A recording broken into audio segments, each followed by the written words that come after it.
வணக்கம். இலங்கையின் இன்றைய தலைப்புச் செய்திகள்.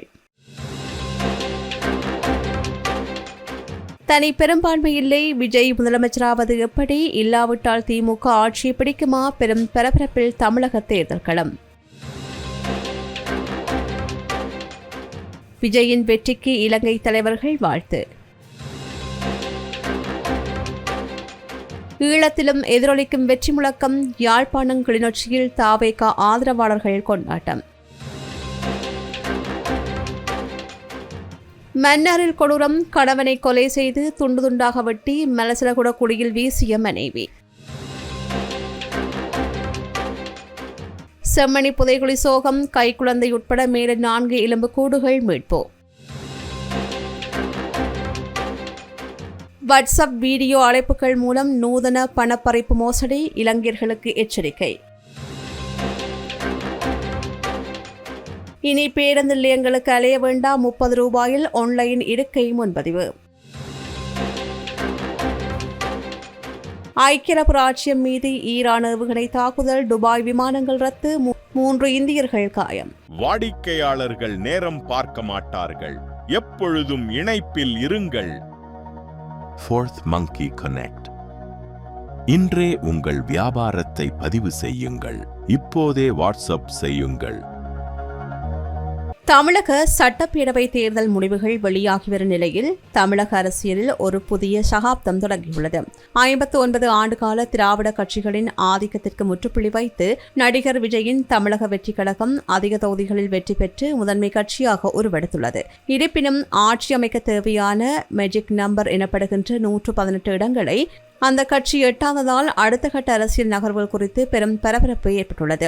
தமிழக வெற்றிக் கழகம் 108 தொகுதிகளிலும், திமுக கூட்டணி 70க்கும் மேற்பட்ட தொகுதிகளிலும், அதிமுக கூட்டணி 50க்கும் மேற்பட்ட தொகுதிகளிலும் வெற்றி பெற்றிருக்கின்றது. இந்நிலையில் தனி பெரும்பான்மைக்கு இன்னும் 10 முதல் 12 எம்எல்ஏக்களின் ஆதரவு தமிழக வெற்றிக் கழகத்திற்கு தேவைப்படுகின்றது. சட்டமன்றத்தில் அதிக தொகுதிகளை பெற்ற ஒற்றை பெருங்கட்சி என்ற அடிப்படையில் தமிழக வெற்றிக் கழகத்தின் தலைவர் விஜயை ஆட்சி அமைக்க ஆளுநர் அழைப்பதற்கு வாய்ப்புள்ளது. அவ்வாறு அழைக்கப்பட்டால் விஜய் முதலமைச்சராக பதவியேற்ற பிறகு குறிப்பிட்ட கால அவகாசத்திற்குள் சட்டப்பேரவையில் தனது பெரும்பான்மையை நிரூபிக்க வேண்டும். தேர்தல் வெற்றிக்கு பிறகு விஜயை தொலைபேசியில் அழைத்து வாழ்த்து தெரிவித்த ராகுல் காந்தி இது இளைஞர்களின் குரல் என்று குறிப்பிட்டுள்ளார். திமுக கூட்டணியில் அதிருப்தி இருந்ததாக கூறப்படுகின்ற காங்கிரஸ் தாவேகாவுடன் இணைந்து ஆட்சி அமைக்க முன்வரலாம் என்றும், ஆட்சியில் பங்கு என்ற தாவேகாவின் வாக்குறுதி காங்கிரஸை ஈர்க்கும் முக்கிய காரணியாகவும் பார்க்கப்படுகின்றது. கடந்த 2006ஆம் ஆண்டு திமுக 96 இடங்களில் வெற்றி பெற்ற போது காங்கிரஸ் வெளியிலிருந்து ஆதரவு அளித்ததைப் போல திமுக ஆட்சிக்கு வருவதை தடுக்க அதிமுக தாவேகாவிற்கு வெளியிலிருந்து ஆதரவளிக்க முன்வரலாம் என்றும் அரசியல் வட்டாரங்கள் கணிக்கின்றன. திமுக மற்றும் அதிமுக கூட்டணியில் உள்ள பாமக, இடதுசாரிகள், விசிக உள்ளிட்ட கட்சிகள் தாவேகாவின் கொள்கை மற்றும் ஆட்சியில் பங்கு என்ற வாக்குறுதியின் அடிப்படையில் ஆதரவு அளித்தால் தமிழக வெற்றிக் கழகத்தின் பலம் 129 வரையில் உயர்ந்து நிலையான ஆட்சி அமைய வாய்ப்புள்ளது. தமிழக வெற்றிக் கழகத்தில் வெற்றி பெற்ற ஒருவரை சபாநாயகராக நியமித்தால் வாக்கு எண்ணிக்கையில் ஒரு பலம் குறையும். விஜய் 2 தொகுதிகளில் வெற்றி பெற்றுள்ளதால் ஒரு தொகுதியை ராஜினாமா செய்ய வேண்டும். இதுவும் எண்ணிக்கையை குறைக்கும். தாவேகாவால் பெரும்பான்மை நிரூபிக்க முடியாமல் போனால் அடுத்தபடியாக அதிக இடங்களை பெற்றுள்ள திமுகவை ஆளுநர் ஆட்சி அமைக்க கோருவார். அவர்களாலும் முடியாத பட்சத்தில் தமிழகத்தில் ஆளுநர் ஆட்சி அமல்படுத்தப்பட்டு மீண்டும் தேர்தல் நடத்தப்படலாம் என்று அரசியல் வல்லுநர்கள் கணித்துள்ளார்கள். தற்போதைய சூழலில் ராகுல் காந்தியின் வாழ்த்துச் செய்தி மற்றும் இதர கட்சிகளின் மென்மையான போக்கு விஜய் தமிழகத்தின் அடுத்த முதலமைச்சராவதற்கான வாய்ப்புகளை பிரகாசப்படுத்தியுள்ளதாக கூறப்படுகின்றது. அடுத்த சில நாட்களில் ஆளுநரின் முடிவு மற்றும் கூட்டணி கட்சிகளின் அதிகாரப்பூர்வ அறிவிப்புகள் தமிழக அரசியலில் புதிய திசையை தீர்மானிக்கும் என்று எதிர்பார்க்கப்படுகின்றது. 2026 தமிழக சட்டப்பேரவை தேர்தலில் யாரும் எதிர்பார்க்காத வகையில் மிகப்பெரிய தாக்கத்தை ஏற்படுத்தியுள்ள தமிழக வெற்றிக் கழகத்தின் தலைவர் விஜய் அவர்களுக்கு இந்திய பிரதமர் நரேந்திர மோடி மற்றும் இலங்கை அரசியல் தலைவர்கள் தங்களது வாழ்த்துக்களை தெரிவித்து வருகின்றனர். தமிழக தேர்தல் முடிவுகள் குறித்து தனது அதிகாரப்பூர்வ எக்ஸ் பக்கத்தில் பதிவிட்டுள்ள பிரதமர் நரேந்திர மோடி தேசிய ஜனநாயக கூட்டணிக்கு ஆதரவளித்த வாக்காளர்களுக்கு முதலில் நன்றி தெரிவித்தார். அதனைத் தொடர்ந்து தாவேகாவின் சிறப்பான செயல்பாட்டை பாராட்டிய அவர் தமிழக வெற்றி கழகத்தின் சிறப்பான செயல்பாட்டிற்கு எனது வாழ்த்துக்கள். தமிழ்நாட்டின் முன்னேற்றத்திற்கும் மக்களின் நல்வாழ்விற்கும் மத்திய அரசு தொடர்ந்தும் தனது முழுமையான ஒத்துழைப்பை வழங்கும் என்று தெரிவித்துள்ளார். இதேவேளை இலங்கை நாடாளுமன்ற உறுப்பினர் நாமல் ராஜபக்ஷ விஜயின் இந்த மகத்தான வெற்றியை பாராட்டியுள்ளார். உண்மையான மக்கள் பணி இப்போதுதான் தொடங்குகின்றது.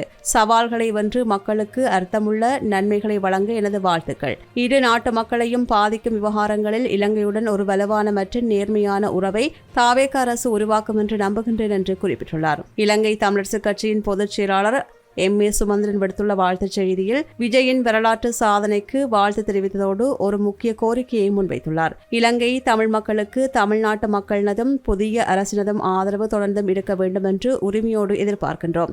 தமிழகத்தில் ஏற்பட்டுள்ள இந்த அரசியல் மாற்றம் ஈழத்தமிழர்கள் விவகாரத்தில் ஒரு சாதகமான திருப்பத்தை ஏற்படுத்தும் என்ற நம்பிக்கையும் அவர் வெளிப்படுத்தியுள்ளார். VT Cash & Carry VT super ஸ்டோரின் கல்யாணி அன்னபூரணி பிராண்டில் அன்றாட வாழ்க்கையின் அனைத்து பொருட்களையும் ஒரே இடத்தில் பெற்றுக்கொள்ள VT Cash & Carry பாரிஸில் லாட்சப்பல்.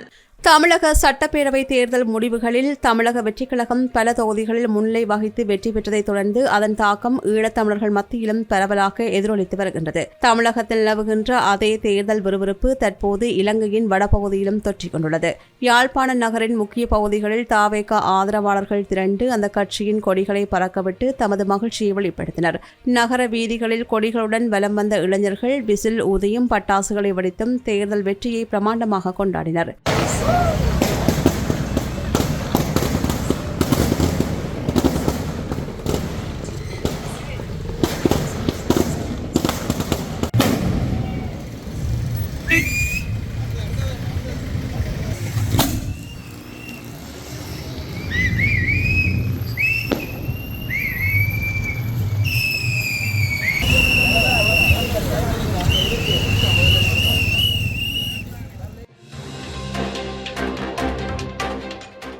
இதேவேளை யாழ்ப்பாணம் காக்கைதீவு பகுதியிலும் தாவேக ஆதரவாளர்கள் உற்சாகமாக செயல்பட்டு வருகின்றனர். அந்த பகுதியின் பல இடங்களில் தமிழக வெற்றிக் கழகத்தின் கொடிகள் உயர பறக்க விடப்பட்டுள்ளன.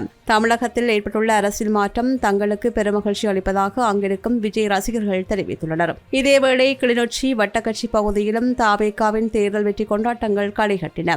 2 இளைஞர்கள் தாவேகா கொடியுடன் வீதிகள் இறங்கி வெற்றி எங்களுக்கு, நாங்கள் விஜய் ஆதரவாளர்கள் என்று முழக்கமிட்டு தங்களது ஆதரவை வெளிப்படுத்தினர்.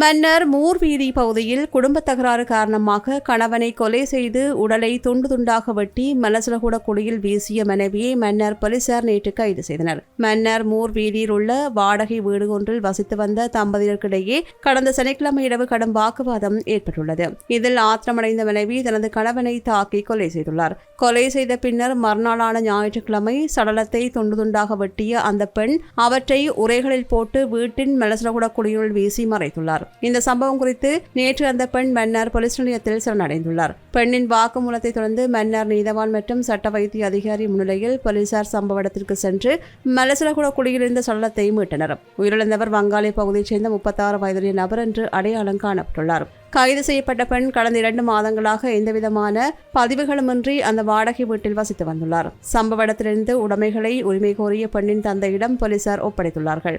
சடலம் தற்போது மன்னார் மாவட்ட பொது வைத்தியசாலையில் உடற்கூற்று பரிசோதனைக்காக வைக்கப்பட்டுள்ளது. யாழ்ப்பாணம் செம்மணி சித்தப்பாத்தி பகுதியில் நீண்ட இடைவெளிக்கு பிறகு மீண்டும் தொடங்கப்பட்டுள்ள மனித புதைக்குழி அகழ்வு பணியில் நேற்று ஒரு கைக்குழந்தையினுடைய எலும்புக்கூடு உட்பட 4 எலும்புக்கூட்டு தொகுதிகள் அடையாளம் காணப்பட்டன. நேற்று அகழ்வாராய்ச்சியின் போது மேலும் 4 எலும்புக்கூட்டு தொகுதிகள் கண்டெடுக்கப்பட்டன. இதில் ஒன்று கைக்குழந்தையினுடையது என்பது அங்குள்ளவர்களை பெரும் சோகத்தில் ஆழ்த்தியுள்ளது. அடையாளம் காணப்பட்ட 4 எலும்புக்கூடுகளுடன் சேர்த்து இந்த புதைக்குழியில் இதுவரையில் அடையாளம் காணப்பட்டுள்ள மொத்த எலும்புக்கூடுகளின் எண்ணிக்கை 250ஆக அதிகரித்துள்ளது. இலங்கையர்களை இலக்கு வைத்து குறிப்பாக இந்தியாவிலிருந்து இயக்கப்படுவதாக சந்தேகப்படுகின்ற புதிய வகை ஸ்டோர்ஷன் வீடியோ மோசடி குறித்து இலங்கை கணனி அவசர தயார்நிலை குழு அவசர எச்சரிக்கை விடுத்துள்ளது. கவர்ச்சிகரமான இளம் பெண்களின் புகைப்படங்களை கொண்ட போலி ஃபேஸ்புக் கணக்குகள் மூலம் மோசடிக்காரர்கள் முதலில் நட்பை உருவாக்குகிறார்கள். ஃபேஸ்புக் உரையாடலை தொடர்ந்து பாதிக்கப்பட்டவரை வாட்ஸ்அப் செயலிக்கு அழைத்து சென்று காணொலி அழைப்புகளை மேற்கொள்கின்றார்கள். அழைப்பின் போது நிர்வாணமான தோற்றத்தில் தோன்றும் மோசடிக்காரர்கள் பாதிக்கப்பட்டவரின் முகத்தை சேர்த்து அந்த காணொலியை பதிவு செய்கின்றார்கள் அல்லது டீப் பேக் தொழில்நுட்பம் மூலம் ஆபாச காணொலிகளை உருவாக்குகின்றார்கள். இந்த காணொளிகளை பாதிக்கப்பட்டவரின் உறவினர்கள் மற்றும் நண்பர்களுக்கு அனுப்பிவிடுவோம் என்று விரட்டி இந்திய வங்கி கணக்குகளுக்கு பெருந்தொகையான பணத்தை அனுப்புமாறு வற்புறுத்துகின்றனர். சமூக வலைதளங்களில் அறிமுகமில்லாத நபர்களுடன் பழகும்போது அவர்கள் செய்கின்ற காணொளி அழைப்புகளை ஏற்கும் போதும் மிகுந்த அவதானத்துடன் இருக்க வேண்டும் என்று அறிவுறுத்தப்பட்டுள்ளது. இந்த மோசடியில் சாதாரண மக்கள் மட்டுமின்றி சமூகத்தில் செல்வாக்குமிக்க பல முக்கிய பிரமுகர்களும் சிக்கியுள்ளதாக அதிகாரிகள் சுட்டிக்காட்டியுள்ளனர். இதுபோன்ற மிரட்டல்களுக்கு உள்ளானால் பயந்து பணத்தை அனுப்ப வேண்டாம் என்றும் உடனடியாக அருகில் உள்ள போலீஸ் நிலையத்திலோ அல்லது இலங்கை சைபர் பாதுகாப்பு அதிகாரிகளிடமோ முறையிடுமாறும் கேட்டுக் கொள்ளப்படுகின்றார்கள். இலங்கையில் நீண்ட தூர பேருந்துகளில் பயணிக்கும் பயணிகள் இனி பேருந்து நிலையங்களுக்கு நேரில் சென்று வரிசையில் நிற்காமல் வீட்டிலிருந்தே இருக்கைகளை முன்பதிவு செய்கின்ற புதிய வசதியை போக்குவரத்து மற்றும் நெடுஞ்சாலைகள் அமைச்சர் விமல் ரட்நாயக்க நேற்று உத்தியோகமாக தொடங்கி வைத்தார். தினசரி பயணங்களுக்கு தொடர்ந்துகளை விட பேருந்துகளையே மக்கள் அதிகளவில் பயன்படுத்துகின்றனர். பயணங்கள் மற்றும் விடுமுறை காலங்களில் இருக்கை முன்பதிவுக்காக பயணிகள் படுகின்ற சிரமத்தை குறைக்கவும் பயணத்தை திட்டமிடுவதை எளிதாக்கவும் இந்த முன்னோடி திட்டம் கொண்டுவரப்பட்டுள்ளது. பயணிகள் பின்வரும் வழிகளில் தங்களுக்கு தேவையான இருக்கைகளை முன்கூட்டியே பதிவு செய்யலாம். குறிப்பாக www.busticket.gov.lk என்ற இணையதளம் மூலமும் 0112001266 என்ற இலக்கத்தை தொடர்பு கொள்வதன் மூலமும் இருக்கைகளை முன்கூட்டியே பதிவு செய்து கொள்ள முடியும் என்று அறிவுறுத்தப்பட்டுள்ளது. இந்த இணையவழி சேவைக்காக வரும் ₹30 மட்டுமே கட்டணமாக வசூலிக்கப்படுகின்றது. முதற்கட்டமாக தனியார் பேருந்து சேவைகளில் இந்த திட்டம் நடைமுறைப்படுத்தப்பட்டுள்ளது. மாகும்புர, காலி மற்றும் கண்டி ஆகிய முக்கியமான போக்குவரத்து மையங்களை அடிப்படையாக கொண்டு இந்த சேவை தொடங்கப்பட்டுள்ளது. ஸ்ரீலங்கா டெலிகாம் நிறுவனத்தின் ஒத்துழைப்புடன் தொடங்கப்பட்டுள்ள இந்த தளம் புத்தாண்டு விடுமுறை காலத்தை முன்னிட்டு அறிமுகம் செய்யப்பட்டுள்ளது. யாழ்ப்பாணத்தில் அதிஉயர்ந்த மற்றும் நவீன வசதிகளுடனான டில்கோ ப்ளூ ஓஷன் நிறுவனத்தின் மூலம் வழங்கும் யாழ் ராயல் பேலஸ். மத்திய கிழக்கில் நிலவுகின்ற போர் பதட்டம் உச்சக்கட்டத்தை எட்டியுள்ள நிலையில் ஐக்கிய அரபு ராச்சியத்தின் கடல் எல்லைக்குள் நுழைந்து 3 ஈரான் ஏவுகணைகளை தற்காப்பு அமைச்சகம் வெற்றிகரமாக இடைமறித்து அளித்துள்ளது. இந்த தாக்குதல்களை தொடர்ந்து பாதுகாப்பு கருதி துபாய் மற்றும் ஷார்ஜா நகரங்களுக்கான விமான போக்குவரத்து தற்காலிகமாக நிறுத்தப்பட்டுள்ளது. ஐக்கிய அரபு ராச்சியத்தின் மிகப்பெரிய எண்ணெய் சேமிப்பு கிடங்கான புஜைரா எண்ணெய் துறைமுகத்தை இலக்கு வைத்து ஈரானில் ஏவப்பட்ட ஆளில்லா விமானங்கள் தாக்குதல் நடத்தியுள்ளன. இந்த தாக்குதலால் துறைமுக வளாகத்தில் பெரும் தீ விபத்து ஏற்பட்டுள்ளது. தீயை கட்டுப்படுத்தும் பணியில் மீட்புக் குழுக்கள் மற்றும் பாதுகாப்பு படைகள் தீவிரமாக ஈடுபட்டுள்ளன. இந்த சம்பவத்தின் போது அங்கு பணியிலிருந்த 3 இந்தியர்கள் காயமடைந்துள்ளதாக அதிகாரப்பூர்வ தகவல்கள் கூறுகின்றன. மறுபுறம் ஹார்மோஸ் நீரிணை பகுதியில் அமெரிக்க போர்க்கப்பல் ஒன்று நுழைவதை தடுத்ததாக ஈரான் கடற்படை தெரிவித்துள்ளது. ஈரானின் எச்சரிக்கையை மீறி யாக்ஸ் தீவுக்கு அருகே வந்த போர்க்கப்பல் மீது 2 ஏவுகணைகளை வீசி தாக்கியதாக ஈரானிய செய்தி நிறுவனங்கள் தெரிவிக்கின்றன. இதனைத் தொடர்ந்து அந்த போர்க்கப்பல் அங்கிருந்து பின்வாங்கி சென்றதாக ஈரானிய அரசு தொலைக்காட்சி உறுதிப்படுத்தியுள்ளது.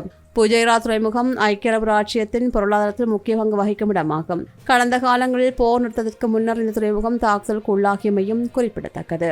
தற்போதைய ஏவுகணை மற்றும் ஆளில்லா விமான தாக்குதல் குறித்து ஈரான் அரசு இதுவரையில் எந்தவிதமான நேரடி விளக்கமும் அளிக்கவில்லை. இருப்பினும் வளைகுடா பிராந்தியத்தில் ஏற்பட்டுள்ள இந்த திடீர் ராணுவ மோதல்களால் சர்வதேச அளவில் எண்ணெய் விலை மற்றும் விமான போக்குவரத்து பாதிக்கப்படும் அபாயம் ஏற்பட்டுள்ளது. இலங்கையில் பௌத்த மற்றும் இஸ்லாமிய சமூகங்களுக்கு ஒரே கால பகுதியில் அமைந்துள்ள புனிதமான 2 சமய நிகழ்வுகளை எந்தவிதமான பிணக்குகளுமின்றி அமைதியாக முன்னெடுப்பதற்கான சூழலை அரசாங்கம் உறுதிப்படுத்த வேண்டும் என்று திருகோணமலை மாவட்ட நாடாளுமன்ற உறுப்பினர் இம்ரான் மஹரூப் வேண்டுகோள் விடுத்துள்ளார். இந்த வருடம் மே மாதம் 27ஆம் தேதி முதல் ஜூன் மாதம் 2ஆம் தேதி வரையில் அரச வெசாக் வாரம் பிரகடனப்படுத்தப்பட்டுள்ளது. இதேவேளை மே மாதம் 28ஆம் தேதி முஸ்லிம்களின் புனித ஹஜ் பெருநாள் ஆரம்பமாவதுடன் அதனைத் தொடர்ந்து வரும் நாட்களில் முஸ்லிம்கள் தமது மார்க்க கடமையான உல்ஹியா கிரியைகளை நிறைவேற்ற வேண்டியுள்ளது. நாட்காட்டி மாற்றங்கள் காரணமாக ஏற்பட்டுள்ள இந்த தற்செயலான நிலைமை முஸ்லிம் சமூகத்தினர் மத்தியில் தமது மார்க்க கடமைகளை நிறைவேற்றுவதில் தடைகளை ஏற்படுத்தும் என்ற அச்சத்தை தோற்றுவித்துள்ளதாக இம்ரான் மஹரூப் சுட்டிக்காட்டியுள்ளார். குறிப்பாக மட்டக்களப்பு போன்ற பகுதிகளில் ஏற்கனவே ஏற்பட்டுள்ள தேவையற்ற குழப்பங்கள் தவிர்க்கப்பட வேண்டும் என்றும் அவர் வலியுறுத்தியுள்ளார். இத்துடன் இலங்கையின் இன்றைய தலைப்புச் செய்திகள் நிறைவு பெறுகின்றன. தொடர்ந்தும் செய்திகளை உடனுக்குடன் அறிந்து கொள்ள சமூகமீடியா.com எனும் எமது இணையதளத்துடன் இணைந்திருங்கள். எமது RIP பேச்சுக்கு கிடைத்த மரண அறிவித்தல்கள். யாழ்ப்பாணம் தாவடியை புறப்படமாகவும் ஓட்டுமடத்தை வதிவிடமாகவும் கொண்டிருந்த திரு ஐயாத்துரை பொன்னையா அவர்கள் 4/5/2026 திங்கட்கிழமை அன்று காலமானார். மலேசியாவை பிறப்பிடமாகவும் வதிவிடமாகவும் கொண்டிருந்த அருட்தந்தை தோமஸ் அந்தோனி பிள்ளை அவர்கள் 3/5/2026 ஞாயிற்றுக்கிழமை அன்று காலமானார். முல்லைத்தீவு முல்லைப்பட்டினத்தை பிறப்பிடமாகவும் வதிவிடமாகவும் கொண்டிருந்த திருமதி அனுசா சபாரட்னம் அவர்கள் 3/5/2026 ஞாயிற்றுக்கிழமை அன்று காலமானார். யாழ்ப்பாணம் அல்லாரை வடக்கு கொடிகாமத்தை பிறப்பிடமாகவும் சுவிஸ் பிசலை வதிவிடமாகவும் கொண்டிருந்த திரு கனகசுந்தரம் சதாசிவம் அவர்கள் 3/5/2026 ஞாயிற்றுக்கிழமை அன்று இறைப்பதமடைந்தார். மேலே அறிவிக்கப்பட்ட அனைத்து மரண அறிவித்தல் இறுதிக்கிரியை பற்றிய தகவல்களை அறிந்து கொள்ள ரிப்டாட் பேஜை பார்வையிடுங்கள். இதற்கான லிங்க் கீழிருக்கும் டிஸ்கிரிப்ஷனில் பார்வையிடலாம். இது போன்ற செய்திகளை தெரிந்து கொள்ள சமூகம் நியூஸ் சேனலை சப்ஸ்கிரைப் செய்து அருகில் உள்ள பெல் பட்டனை கிளிக் செய்யுங்கள். மேலும் இது போன்ற செய்திகளை உடனுக்குடன் தெரிந்து கொள்ள சமூகமீடியா.com என்ற இணையதளத்தின் வாயிலாகவும் எங்களுடன் இணைந்திருங்கள்.